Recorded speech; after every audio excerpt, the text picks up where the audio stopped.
Sebelum pelajaran dimulai, marilah berdoa. Berdoa mulai. Bismillahirrahmanirrahim. Kemudian di sini ibu akan mengecek kehadiran siswa ya. Aldo, Alvita. Kemudian minggu lalu kita sudah belajar tentang apa? Teks eksposisi. Ada yang masih ingat apa itu teks eksposisi? Saya Bu. Ya, silakan. Teks eksposisi adalah sebuah teks yang isinya mengandung informasi dan pengetahuan yang dimuat secara singkat, padat, dan jelas. Ya, itu pengertian dari teks eksposisi. Kemudian kemarin kita juga sudah menguraikan dari teks eksposisi. Ada apa saja kemarin yang diuraikan?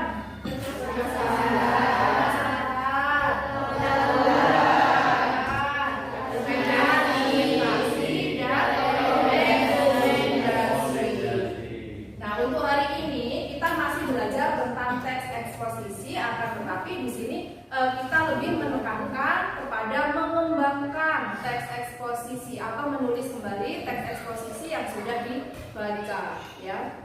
Nah, di sini mengapa kita perlu belajar mengembangkan atau menulis kembali teks eksposisi? Jadi bagi kehidupan kita sehari-hari supaya kita bisa berpendapat terhadap masalah yang terjadi di sekitar kita, ya. Nah, di sini ada KD, kompetensi dasar yang akan kita pelajari di sini. Ada 4.3, mengembangkan isi permasalahan, argumen pengetahuan, dan rekomendasi teks eksposisi secara lisan maupun tertulis. Kemudian IPK-nya merancang langkah-langkah menyusun permasalahan, argumentasi, rekomendasi menggunakan bahasa sendiri. Selanjutnya menyusun kembali teks eksposisi dengan menggunakan bahasa sendiri. Nah, selanjutnya di sini ada tujuan pembelajaran. Tujuannya dengan penerapan model pembelajaran discovery learning, peserta didik dapat bekerja secara kelompok dalam mengembangkan isi teks eksposisi yang dibaca dengan baik. Jadi untuk hari ini kita menggunakan model pembelajaran discovery learning, ya. Nah, di sini ada tayangan nih. Coba sekarang diamati dulu.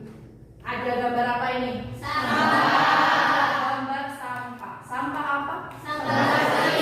Sampah plastik. Kira-kira sampah plastik itu berbahaya apa tidak? Berbahaya, sangat berbahaya, ya. Karena sampah plastik itu tidak bisa terurai. Terurainya membutuhkan waktu yang sangat lama. Nah, jadi di sini nanti kita akan mempelajari contoh teks eksposisi yang berjudul bahaya sampah plastik. Nah, ini adalah contoh teks eksposisi tentang bahaya sampah plastik. Sekarang silakan dibaca terlebih dahulu. Dari contoh yang sudah Ibu tayangkan. Karena hari ini nanti kita akan belajar tentang menulis kembali teks eksposisi dari yang tayangannya sudah kalian baca. Ada yang mau ditanyakan? Ya, silakan. Bagaimanakah cara menyusun kembali teks eksposisi? Bagaimanakah cara menyusun kembali teks eksposisi? Ada yang bisa membantu menjawab? Oh ya, silakan Rika. Yaitu menentukan topik, menentukan tujuan, kemudian membuat kerangka permasalahan, terus argumentasi, rekomendasi, terus mencari data yang sesuai topik dan menyusun teks eksposisi. Ya, itu adalah jawaban yang disampaikan oleh Rika tentang bagaimana langkah-langkah menyusun kembali teks eksposisi. Yang pertama kita harus menentukan topiknya, kemudian menentukan tujuan, kemudian ada mencari data yang sesuai dengan topik, kemudian ada membuat kerangka yang terdiri dari permasalahan, argumentasi, dan rekomendasi. Selanjutnya setelah kita menyusun kerangka, baru kita menulis kembali teks eksposisi. Selanjutnya ada yang mau ditanyakan? Ya, silakan. Apa sih perbedaan gagasan pokok dan gagasan penjelas? Apa sih perbedaan gagasan pokok dan gagasan penjelas? Siapa yang bisa menjawab? Saya Bu. Ya, silakan. Gagasan pokok merupakan inti dari paragraf. Biasanya pada kalimat utama yang Sedangkan gagasan penjelas adalah sebagai penjelas dari gagasan pokok. Gagasan penjelas menjabarkan dengan detail apa yang coba disampaikan oleh gagasan pokok. Ya, jadi di sini kalau gagasan pokok itu inti ya, biasanya ada di bagian awal, tengah, ataupun di bagian akhir dari sebuah paragraf. Kemudian kalau gagasan pendukung itu sebuah gagasan yang menjelaskan dari gagasan pokok ya. Coba di sini ini ada contohnya tadi. Siapa yang bisa menentukan gagasan pokok dari paragraf yang pertama? Coba di sini gagasan pokoknya yang mana? Coba angkat tangan. Ya, yang paragraf pertama yang mana gagasan pokoknya? Yang kalimat plastik sudah bukanlah hal yang asing lagi bagi kita semua. Ya, benar sekali bahwa di sini gagasan pokoknya ada di kalimat pertama tentang plastik sudah bukanlah hal yang asing lagi bagi kita semua. Itu masuk ke dalam gagasan pokok. Kemudian kalimat yang kedua sampai dengan yang terakhir ini masuk ke dalam kalimat penjelas, gagasan penjelas atau gagasan pendukung. Kemudian di sini sudah duduk berdasarkan kelompoknya masing-masing ya. Nanti di sini akan Ibu bagikan sebuah LKPD ya. Jadi nanti setiap kelompok mendapatkan satu lembar kerja. Nah, kemudian di dalam lembar kerja ini nanti kalian menuliskan kerangka dari topiknya, kemudian dari tujuannya, dari kerangka karangan. Kalau misalnya sudah selesai menuliskan kerangka, kalian lalu menuliskan kembali teks eksposisi menggunakan bahasa kalian sendiri. Ya, jadi nanti di sini silakan didiskusikan kepada kelompoknya masing-masing. Ya, apabila nanti masih ada yang belum paham, boleh sambil ditanyakan. Nah, coba nih di sini sebelum kalian berdiskusi dengan kelompoknya, di sini Ibu ada sedikit ice breaking ya. Di sini tujuannya untuk mengetahui apakah anak-anak ini konsentrasi atau tidak. Ya. Jadi nanti ketika Ibu bilang kuncup ya, ketika Ibu bilang kuncup tangannya nanti seperti ini. Ya. Kalau kuntup diam. Kalau mekar berarti tangannya seperti ini. Kuncup, kuntup, mekar, kuncup, kuntup, kuntup, kuncup, kuncup, mekar, kuntup, kuncup, kuncup, mekar. Ya, jadi di sini ternyata semuanya masih konsentrasi. Beri tepuk tangan terlebih dahulu.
Assalamualaikum warahmatullahi wabarakatuh. Waalaikumsalam warahmatullahi wabarakatuh. Berdirinya saya di sini akan menyampaikan teks eksposisi dari sampah plastik sangat sulit untuk diuraikan dan juga menyebabkan timbulnya polusi tanah. Argumentasi, bahan plastik dapat dengan mudah ditemukan di berbagai produk, mulai kemasan makanan dan minuman, kantong belanja, hingga peralatan rumah tangga. Ketika tidak lagi digunakan, produk dari bahan tersebut bisa menumpuk menjadi sampah-sampah di mana-mana. Rekomendasi atau penegasan ulang. Berdasarkan apa yang telah kita bahas, dapat disimpulkan bahwa sampah plastik dapat menyebarkan lingkungan dan dapat mempengaruhi kesehatan. Yaitu kita dapat menanggulanginya dengan cara mengurangi sampah-sampah plastik di lingkungan kita. Kemudian, silakan yang mau menanggapi. Yang mau menanggapi, silakan. Silakan dari kelompok. Menurut saya, eksposisi yang disampaikan sudah bagus, argumentasinya sudah jelas dan bahasanya mudah dipahami. Ya, jadi di sini dari kelompok 1 sudah bagus ya dalam menuliskan kembali teks eksposisi dari permasalahannya sudah ada, kemudian argumentasi yang disampaikan di situ juga sudah menuliskan dari gagasan pokok dan gagasan penjelas. Kemudian rekomendasinya juga sama ya, kita harus bisa mengurangi sampah plastik supaya tidak menimbulkan kerusakan lingkungan. Nah, sekarang kita akan masuk ke bagian evaluasi ya. Nah, di bagian evaluasi ini anak-anak akan saya tampilkan. Di sini ada gagasan pokok, kemudian nanti anak-anak silakan menuliskan sebuah gagasan penjelasnya. Nah, kemudian di sini kita simpulkan pembelajaran hari ini ya. Jadi hari ini kita sudah belajar mengenai teks eksposisi yang terdiri dari apa saja. Siapa yang bisa menyimpulkan pembelajaran hari ini? Ayo silakan.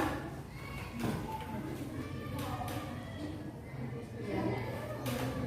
Tadi sudah belajar tentang apa saja? Ya, ada gagasan pokok. Ya, coba bagaimana berikan kesimpulan? Bagaimana gagasan pokok tadi? Gagasan pokok merupakan inti dari paragraf tersebut. Ya, ada yang bisa menambahkan? Zahro? Biasanya gagasan pokok terdapat dalam kalimat paragraf di awal, di tengah, atau di akhir paragraf. Ya, kemudian selain gagasan pokok dan gagasan penjelas, tadi kita sudah belajar tentang apa? Langkah-langkah menyusun teks eksposisi. Coba disimpulkan, Rika. Yaitu menentukan topik, tujuan, membuat kerangka, permasalahan, argumentasi, rekomendasi, mencari data yang sesuai dengan topik dan menyusun teks eksposisi. Ya, jadi di sini kita sudah mempelajari ada gagasan pokok, ada gagasan pendukung ataupun gagasan penjelas. Ya. Kemudian untuk pembelajaran selanjutnya nanti kita akan mempelajari masih berkaitan dengan teks eksposisi, akan tetapi nanti kita akan belajar tentang struktur dan kebahasaan dari teks eksposisi. Ya. Nah, kemudian untuk hari ini, apakah pembelajaran hari ini menyenangkan? Menyenangkan. Kenapa bisa menyenangkan? Coba Nena. Ya, karena hari ini ada speaking yang menambahkan semangat belajar. Ya, karena ini tadi ada SPP-nya ya, jadi bisa menambah semangat belajar. Jadi ibu bisa tahu konsentrasi apa tidak sih sebenarnya kalian ini ya. Kemudian selanjutnya, mengapa menyenangkan? Ya. Karena media pembelajarannya